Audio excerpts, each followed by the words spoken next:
ایک بابا جی سرگودا روڈ پر ایک چائے کے ہوٹل والے سے رات بسر کرنے کے لیے سونے کی جگہ مانگ رہے تھے۔ ہوٹل والے نے بابے کو سامنے مسجد کا راستہ دکھایا۔ بابا جی تھوڑی دیر بعد واپس آ گئے اور ہوٹل والے کو بتایا کہ مسجد کو تالا لگا ہے۔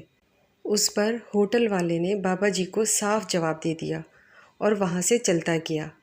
اتفاق سے ڈاکٹر ریاض اظہر اور میں وہاں بیٹھے چائے پی رہے تھے اور بابا جی اور چائے والے کا مکالمہ بھی سن رہے تھے۔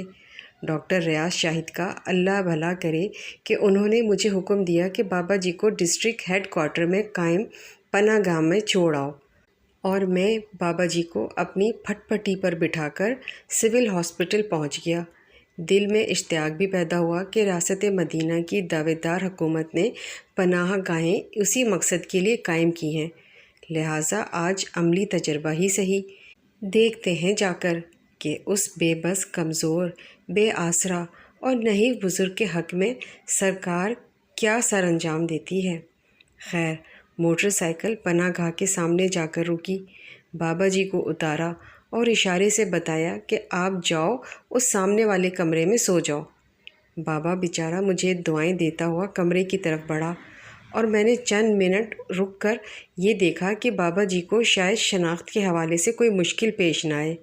سادہ لوگ، تھکا ماندہ بزرگ کمرے میں داخل ہوتے ہی زمین پر اپنا کپڑا بچھاتا ہے اور لیٹ جاتا ہے، لیکن اگلا منظر روح پرور ہوا۔ ایک خدا کا بندہ بابا جی کے پاس آیا، ان کو سہارا دے کر فرش سے اٹھایا اور پناہ گاہ میں بیٹھ کے صاف ستھرے اور آرام دہ بستر پر لٹایا۔ بابا جی جو تھوڑی دیر پہلے نیند اور تھکن سے نڈھال تھے، اس نے بلند اور طاقتور آواز لگائی اور پوچھا، او چھورا، ایک کیدا ڈیرا ہے؟ میں نے مسکرا کر جواب دیا، اللہ کے نیک بندے کا۔